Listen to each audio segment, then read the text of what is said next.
Bonjour et bienvenue à une autre émission de Scotch and Real Estate Show, l'émission où on parle immobilier, affaires et parfois on déguste un petit scotch en même temps.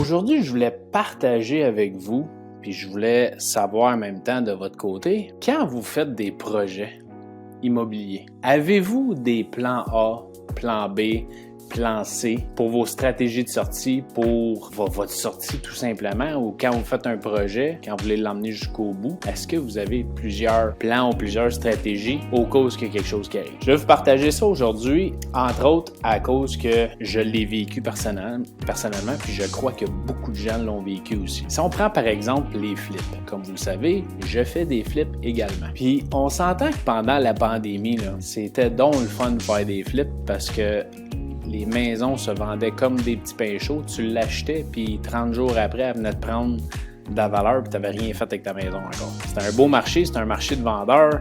Les taux d'intérêt étaient tellement bas. Il n'y avait pas d'inventaire sur le marché. C'était le ciel pour les investisseurs immobiliers et pour ceux qui voulaient flipper des propriétés. Mais, à un moment donné, comme qu'on s'en attendait tous, à un moment donné, le party a fini. Puis il y a plein de gens qui ont été affectés, et dont moi-même, là-dedans, dans l'immobilier. Puis pas juste les flips, dans les multis, dans tout ce que vous voulez. Mais aujourd'hui, je vais prendre les flips par exemple. Quand on parle de stratégie de sortie, plan A, plan B, plan C, plan D, peu importe, quand vous achetez une propriété, vous avez un projet, vous avez un plan d'affaires, vous avez une idée, vous savez vers où est-ce que vous en allez, vous savez ce que vous voulez faire avec votre projet.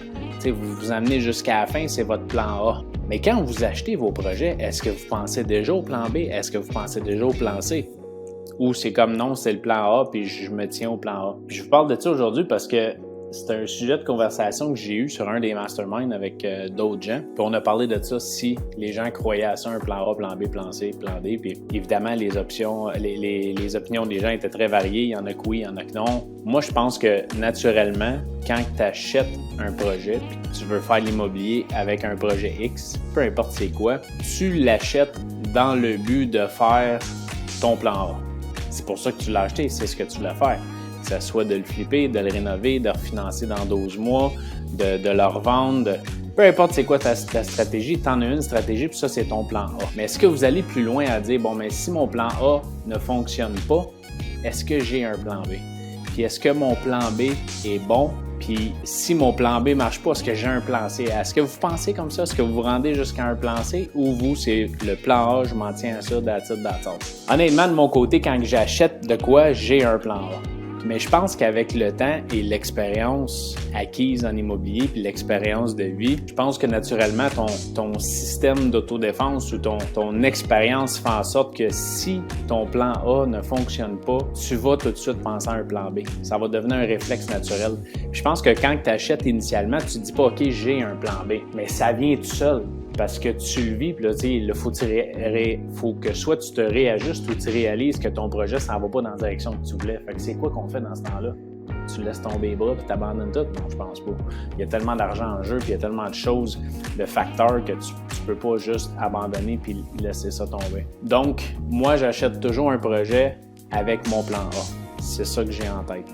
Mais je pense qu'aujourd'hui, avec l'expérience que j'ai, puis probablement plusieurs d'entre vous qui m'écoutent vont partager la même opinion, fait en sorte qu'avec le temps et les situations qu'on a vécues, on a toujours un plan B, plan C, plan D dans la poche en arrière parce qu'on sait que si shit hit the fan, mais on sait qu'est-ce qu'on peut faire d'autre avec ça. Puis je crois que la COVID, pendant la pandémie, a mis beaucoup d'investisseurs au test avec ça, puis les a mis au pied du mur, puis les a forcés à vouloir être plus créatifs dans leur stratégie. Puis certains qui avaient seulement un plan A ont probablement développé un plan B, C, D, peu importe. Écoute, il y en a peut-être même qui ont laissé tomber ça, ils ont abandonné, ils ont pris une perte, puis ils ont passé un autre appel, puis peut-être même lâché l'immobilier. Tu sais, c'est pas fait pour tout le monde, puis on n'est pas dans le jugement aujourd'hui, c'est juste que la pandémie, elle a été tellement bonne pendant 2 ans pour le marché, puis là, après ça, boum, ça a comme crashé, les taux d'intérêt ont commencé à augmenter, le marché a changé complètement, les valeurs ils ont baissé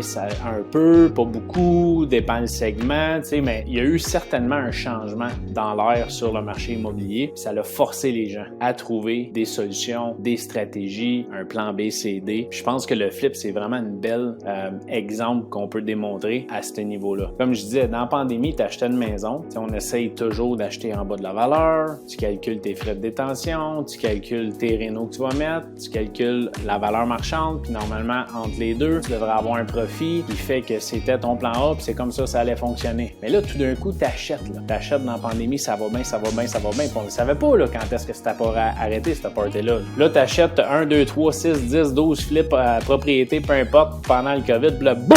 Le marché change. Tu vois le vent de changement. Ça s'est pas fait du jour au lendemain, là, on s'entend, ça a pris des semaines, des mois. Mais on voyait le changement qui s'en venait, puis là, on voyait les taux qui augmentaient. Puis là, fait que tu fais quoi dans ce temps-là? Ton plan A, c'était d'acheter, rénover, vendre à profit. Tu sors de là, puis tu recommences avec un autre. Mais là, ça marche pas nécessairement. Tu as quand même la bonne propriété, dans le bon marché, tu as fait un beau flip, tes chiffres sont bons, mais il y a quelque chose qui se passe dans le marché. Les gens sont inquiets, les gens ils ont peur des taux d'intérêt, ils savent pas où ce que ça s'en va, ça va-tu crasher, c'est-tu 2008, on va tout perdre. Écoute, il y avait tellement de choses qui se passaient, tellement de choses qui se disaient sur les forums, sur Internet, des nouvelles, écoute, pour faire peur à monsieur, madame, tout le monde ne savent pas sur quel pied danser. Au moment où on enregistre ça, on est encore dans un marché incertain, les taux d'intérêt sont rendus excessivement hauts. Puis on ne sait pas où ça s'en va. Chacun a son opinion, chacun, c'est bien correct. Mais là, tu as une maison, elle est sur le marché, puis elle est à vendre. Qu'un courtier, pas de courtier, peu importe. Puis là, ça se vend pas. Puis là, tu baisses ton prix, ça se vend pas. Tu baisses ton prix, ça se vend pas. Tu fais quoi? Tu vends en perte. C'est quoi les options? Fait que c'est là que certains, le plan B, C, D, ils deviennent un peu plus créatifs. Ils sont comme mis au pied du mur, puis là, il faut qu'ils prennent une décision. Je fais quoi? Fait que je pense que ça a été un beau test pour ces gens-là. Je pense qu'il y en a qui s'en sont bien sortis. Ça n'a peut-être pas été comme qu'ils voulaient, mais je pense qu'ils ont grandi énormément là-dedans. Ça leur a permis de se développer un côté créatif qu'ils n'avaient pas avant. Puis peut-être qu'aujourd'hui, quand ils vont racheter quelque chose, ils vont être un peu plus prudents. Ou vont savoir prime abord qu'il y a différentes stratégies de sortie. Fait qu'on revient au flip. Acheter le flip, tu es probablement en prêt privé. Ça te coûte 12% par mois à tous les mois. Fait que tes frais de détention sont excessivement chers. Ton flip était supposé de prendre 3 mois et tu en as pris 4. Puis là, tu essaies de le vendre sur le marché puis ça marche pas. Tu fais quoi? Je pense que tu as plusieurs alternatives qui peuvent s'offrir à toi. Puis, tu sais, je l'ai vécu pas mal, là, quand la pandémie, pas que la pandémie a arrêté, mais quand le marché a commencé à changer, puis que ça a comme le vent a changé de bord, puis là, c'était plus un marché d'acheteurs. On était là-dedans, puis j'avais 6 flips à ce moment-là qui roulaient en même temps. J'en ai qui étaient sur le marché, j'en ai qui étaient sur le bord d'être finis, puis j'en ai d'autres qu'on n'avait pas commencé encore. Fait que tu fais quoi dans ce temps-là? Tu as un super beau flip, ça se vend pas, ton prix est excellent. En bas de 400 000, une maison en bas de 400 000, c'est pas évident de trouver ça aujourd'hui. Là. Fait que là, ce qu'on a commencé à faire, c'est écoute, on va s'ouvrir à un plus gros marché. Puis pourquoi pas, quand on vend nos flips, la vendre à un prix agressif aujourd'hui, puis tout de suite l'offrir en location-achat. Fait qu'on va se chercher une clientèle un peu plus grande. Les gens, il y a des propriétaires qui veulent s'acheter des maisons, puis tu le quittes, mais il y en a d'autres qui voudraient s'acheter des maisons, qui ne passent pas nécessairement au crédit, mais qui ont une mise de fonds, un bon revenu, peu importe. Mais pourquoi pas leur offrir la possibilité de faire une location-achat? Fait que là, tu peux vendre ta maison normalement sur le marché. Tu peux l'offrir en location-achat. Tu peux faire quoi aussi? Mettons, ça marche pas, la location-achat. Ou tu sais, jour 1, aujourd'hui, jour 1, là, j'affiche une maison, je lui mets toujours l'option de location-achat. Ça vient naturellement. Mais il a fallu que je vive la pandémie, le changement de marché, puis le quitte pour me réaliser que, bon, OK, je pense qu'aujourd'hui, on devrait, jour 1, l'afficher, l'annoncer, offrir cette possibilité-là aux gens. Fait que là, aujourd'hui, je l'annonce dans toutes mes propriétés qui sont en vente. Fait que là, tu le vends à monsieur, madame, tout le monde. Tu le vends à quelqu'un qui pourrait faire une location-achat avec, ou tu peux tout simplement la louer. Tu as une maison, tu l'as achetée normalement à rabais, tu l'as rénovée, tu as augmenté la valeur. Si tu fais refinancer à ta nouvelle valeur, normalement, la banque va te financer à 80% de ratio prêt-valeur. Puis là, tu vas avoir une maison qui a un locataire dedans, puis si tout va bien, mais il paye toutes tes dépenses, la maison se paye tout seul, puis tu n'as pas perdu ta chemise. Fait que, encore une fois, c'était pas le plan A, puis c'était pas le plan B non plus. C'est peut-être rendu le plan C. Mais est-ce que tu préfères racheter la maison à une plus haute valeur, refinancer le maximum un petit peu? Probablement que tu laisses une partie de ton profit dans la transaction. Peut-être que tu laisses tout ton profit dans la transaction. mais au moins tu récupères peut-être l'argent de tes rénovations, tu payes tes prêteurs, puis tu as un produit qui est complètement rénové, puis qui se paye seul, parce que quelqu'un est dedans, puis la maison se paye tout seul. Tu fais pas de cash flow, c'est plate, je comprends, encore une fois, c'était pas ton plan A, c'est rendu à ton plan C. Mais le temps que le marché se stabilise, là, tu prends ton taux variable, oui, les taux sont super élevés, tout à fait conscient, n'oublie pas, on est rendu au plan C. Là. Mais tu stabilises ta dépense, tu stabilises ton projet, appelle ça comme tu veux, tu saignes pas des yeux, tu manges pas tes bas, tu perds pas d'argent, du moins tu repousses ton profit, tu laisses de l'argent sur la table, tu sais pas qu'est-ce qui va se passer dans 6 mois, tu sais pas qu'est-ce qui va se passer dans 1 an, dans 2 ans. On ne savait pas avant la pandémie qu'est-ce qui était pour se passer, pendant la pandémie puis après. Pas personne qui savait ça, pas personne qui a une boule de cristal. Tu sais, tu achètes, tu rénoves, tu évalues, tu refinances à une plus grosse valeur, le BRRRR method, comme qu'ils disent en anglais, puis tu loues à quelqu'un, elle va se payer tout seul, tu regardes dans 1 an. Peut-être que tu vas être capable de la vendre, tu vas peut-être récupérer tout ton argent, tu vas peut-être faire un plus gros profit, you never know. Mais au moins, là, présentement, là, tu as comme arrêté l'hémorragie. Tu n'as pas laissé ta chemise sur la table. Là. Tu vis cette situation-là, tu es mis au pied du mur, tu as comme plusieurs options. Je pense que tu dois être créatif puis de comprendre toutes les avenues. Il y en a qui vont prendre le chemin facile puis c'est comme non, regarde, c'était pas ça le plan. Là. J'achetais, je rénove, je vends un profit puis je veux récupérer mon argent puis je passe à d'autres choses. Puis il y en a qui vont dire, regarde, tout bad, je la vends puis je fais pas zéro. Là. Fait qu'ils ont mis 6 mois d'énergie, de temps, 4 mois, peu importe. Ils ont payé de l'intérêt puis ils vont sortir de là, ils vont break even. Ça leur tente pas d'avoir de locataire puis ça leur tente pas de traîner ça. Je le comprends puis c'est bien correct. Mon opinion, non.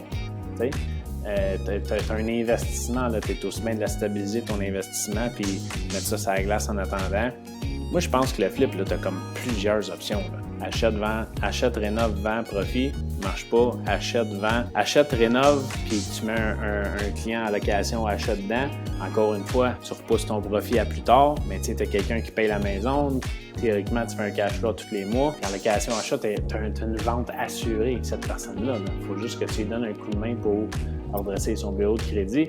Normalement, dans une couple d'années, il va être capable de racheter. Tu fais un mini profit à tous les mois, ton profit est repoussé à plus loin, mais tu as une vente garantie. Tu as une maison, ton pad ou ta protection, ta garantie, c'est la maison parce que tu as une équité dessus. Puis sinon, mais tu sais quoi, man, tu refinances, tu as un locataire dedans, elle se paye tout seul ou presque, tu repousses un peu ton profit, tu récupères ton argent, puis tu vas pouvoir embarquer sur un autre projet. Y a-tu un plan D? Écoute, ça passe pas au crédit, tu es trop endetté, ton ratio est trop élevé, tu peux prendre le prête-nom. Tu sais, je veux dire, il y a tellement de stratégies. Il faut juste être créatif. Il y en a pour qui c'est naturel d'être créatif. Il y en a qui au day-to-day sont toujours en réaction ou ils pensent comme 10 pas plus loin, là, comme un joueur d'échecs. Puis qu'est-ce qui se passe si ça arrive, puis ça, puis ça, puis ça. Puis il y en a d'autres, il faut qu'ils se fassent mettre la face dedans. Une fois qu'ils ont la face dedans, c'est là qu'ils vont réagir, puis qu'ils vont... Mais je pense que tout ça, ça prend beaucoup de résilience. Okay, je pense qu'en 2022, le mot d'ordre, c'est résilience. Okay, pour tous ceux qui sont en immobilier, puis sûrement dans d'autres niches également. Mais ce qui est le fun avec ça, c'est que tu bâtis ton caractère, tu bâtis ton expérience, tu bâtis ta personne, ton côté entrepreneur, parce que tu as vécu ces choses-là. Puis sérieusement, guys, le vivre sur le marché versus le vivre ou l'apprendre d'un banc d'école, puis tu apprends, puis là, tu fais ça, puis si ça arrive, tu fais ça. Mais d'être dedans, le nez dedans, puis il faut que tu prennes des décisions, il faut que tu réagisses rapidement, puis tu as la pression du marché, tu as la pression des prêteurs, tu as la pression des partenaires, tu sais. C'est comme la plus grande apprentissage que tu vas pouvoir faire, honnêtement, puis la meilleure, à mon avis. Mais si je reviens à la conversation qu'on a eue dans le mastermind, quand je disais que les opinions étaient vraiment comme séparées, il y en a que oui, ça prend des plans A, B, C, D, il y en a que non, c'est ton plan A, puis tu t'en vas dans cette direction-là, puis si, mettons, ton plan A marche pas, pourquoi tu t'es embarqué là-dedans de base, c'était supposé de marcher, puis c'est trop risqué, puis tu sais, ça va avec la personnalité aussi, là. Si tu regardes, c'est comme la bourse ou comme des REER, où tu veux-tu investir ton argent dans quelque chose qui est risqué, qui a une plus grosse rentabilité, ou quelque chose qui est bien safe, tu n'auras pas beaucoup de rentabilité, ça dépend de ta personne aussi. Non seulement ça, mais l'expérience. Tu sais, quelqu'un qui fait le même type de transaction, le même type d'investissement depuis les 10 dernières années, là, c'est vraiment pas son premier rodéo. Là. Fait qu'il en a vécu des histoires, il en a vécu des situations, il y en a des hauts et des bas. Puis sur un cycle de 10 ans, là, il en a vu des affaires. Fait que pour lui, quand il va embarquer dans une transaction aujourd'hui, le plan A, il est quasiment assuré de toujours marcher parce qu'il l'a tellement fait souvent. C'est une recette qu'il a refaite et refaite et refaite et refaite. Puis puis c'est probablement pété à gueule souvent, cogné le nez, vécu toutes sortes d'affaires qui font en sorte qu'aujourd'hui, ces choses-là, il les voit 100 000 à l'heure. Fait qu'il peut les prévenir à cause de son expérience. Puis lui, il embarque dans tes transactions-là que certains vont probablement dire que c'est plus safe que d'autres, mais lui, il sait à quoi s'attendre. Tu comprends? Puis avec son expérience de son cycle de 10 ans, mais il va quand même peut-être avoir un plan A, plan B, plan C. Pareil, mais lui, c'est pas ça qu'il va viser. T'sais, mais il va l'avoir en dessous dans sa manche, pareil, au cas que ça arrive. Je pense vraiment que le monde va embarquer dans une transaction toujours en ayant comme but d'accomplir leur objectif de fin, qui est le plan A, mais que derrière eux, soit qu'ils ont l'expérience pour se rendre au plan B, plan C, soit qu'ils vont se faire mettre au pied du mur, qu'ils n'auront pas le choix de développer le plan B, plan C, ou qu'il y en a qui vont abandonner, c'est sûr. Mais je pense que la réponse, là, si j'y vais avec ma réponse personnelle, là, quand on fait un projet, on a toujours un plan B, plan C, peut-être même plan D. Des fois, on ne sait juste pas qu'on a ces plans-là, mais qu'on s'en va dans une direction, puis ils vont se développer. Mais on a toujours un objectif en tête, puis un objectif a une fin, puis cette fin, c'est toujours un plan A. Il y en a qui sont plus safe que d'autres avec d'autres plans, mais... Fait que, guys, le marché, peu importe dans ce que vous investissez, peu importe que ce soit en immobilier, que ce soit en bourse, whatever, il y a toujours des défis, il y a toujours des hauts, il y a toujours des bas. Mais quand que vous faites face à une situation, il y a toujours des portes de sortie. Le plan B, le plan C, le plan D. Puis si vous les avez pas à portée de main puis que vous êtes dans le besoin, mais vous avez votre réseau. Fait que profitez de votre réseau, parlez-en à votre réseau, demandez de l'aide, demandez l'expérience. Il y a tellement de groupes sur Facebook, ces réseaux sociaux, que vous pouvez poser les questions, participer à des masterminds pour vous aider avec le cerveau collectif, aller dans des événements de réseautage, rencontrer du monde, discuter, parler avec ceux qui font le même modèle d'affaires que vous, qui investissent dans le même segment que vous, qui font la même chose que vous. Allez vous inspirer de ces personnes-là, puis voyez-les pas comme des compétiteurs. Écoute, il y a de la place en masse pour tout le monde, puis apprenez de ces gens-là, puis aidez ces gens-là, parce qu'on peut toujours tous s'entraider ensemble pour grandir, mais il y a toujours des solutions. Puis il y a toujours un plan A, un plan B et un plan C certain. Des fois, on le voit juste pas, puis c'est juste en avant de nous autres. Des fois, on n'a juste pas eu la chance de le vivre encore ou de développer cet aspect créatif là en nous en tant qu'entrepreneur. Fait que guys, on lâche pas. Bon succès à tous. Likez la page, abonnez-vous. Suivez-moi pour les prochains événements de Scotch & Real Estate, réseautage immobilier. Puis regardez sur les réseaux sociaux, je partage beaucoup de choses que j'ose espérer vont être capables de vous aider et de penser à des choses différentes dans votre quotidien. Bon succès!